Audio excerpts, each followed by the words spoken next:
В городе Якутск оперативниками Управления экономической безопасности и противодействию коррупции МВД по Республике Саха-Якутия при содействии бойцов ОМОН были установлены факты осуществления незаконной игровой деятельности с использованием электронных и технических устройств, используемых для определения выигрышей. В этот день полицейские нагрянули сразу в 3 заведения. В одном из игровых залов железная дверь была вскрыта специальными средствами. Здесь были изъяты 13 игровых автоматов. Со слов администратора заведения, она в зале оказалась случайно. Девушка, вы здесь работаете, да? Мне нужно адвоката.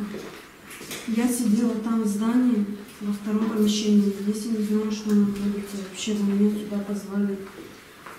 Я не знаю, за что вы меня сюда вообще поставили. Я молчу.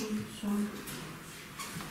Следующий зал находился на 2-м этаже гаража, вход в который осуществлялся по отработанной схеме. В этом помещении была изъята рулетка. Владельцы 3-го зала, расположенного на 2-м этаже магазина, клиентам выдавали специальные пароли для входа, либо пропускали посетителей по звонку на мобильный телефон оператора зала. Здесь работаете, да? Нет. А с какой целью находитесь? Поиграть? По результатам проведенных мероприятий по пресечению нелегального игорного бизнеса всего изъят 41 игровой автомат и рулетка.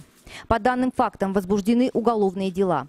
Полиция предупреждает, что за незаконную организацию и проведение азартных игр предусмотрена уголовная ответственность по статье 171.2 Уголовного кодекса Российской Федерации. Максимальное наказание по данной статье предусматривает лишение свободы на срок до 6 лет.